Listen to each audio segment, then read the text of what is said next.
天是蒙福的一天，我们一起来到主的身边，主耶穌的愛要充滿我們，充滿你我他的心田。各位弟兄姊妹平安，今日到1分鐘牧養嘅時間，我哋睇到呢幅嘅圖係講移民嘅，包括咧一家大細咧去移民，帶住啲行李咧，同埋咧要有屋去住。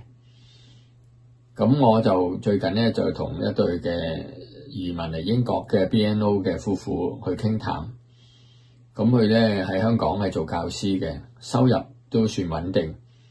佢97之後覺得個教育嘅政策咧好似改變咗咁樣，無形嘅壓力咧令到佢興起咗移民嘅念頭啦。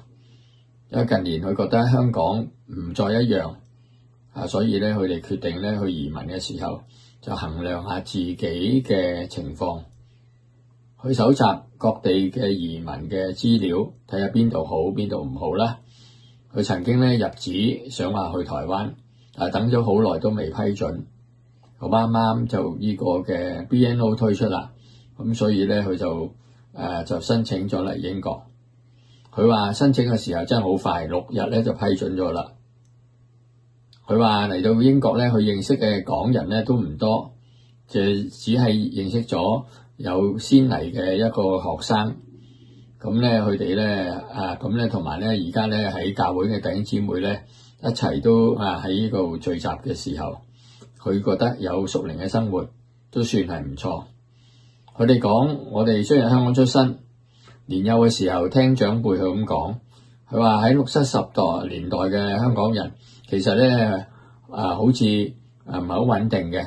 佢見到咧國內裏邊咧當時60-70年代咧物質係非常之缺乏嘅，佢哋翻到鄉下嘅時候咧都係要帶好多嘅糧油咧係俾佢哋衣服之類啦。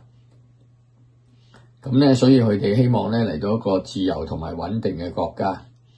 有人講移民，每個移民咧唔係天堂，亦唔係地獄。每個移民或者唔移民咧，其實都係有佢哋自由嘅選擇，冇對與錯嘅問題，係個人嘅選擇。咁基督徒佢哋移民是否蒙福咧，就要佢有冇依靠上帝嘅心。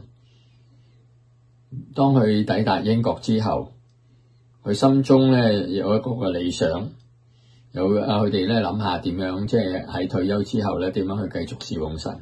呢個一定係好大嘅福氣。願神祝福大家，尤其是一班新嘅移民。阿門。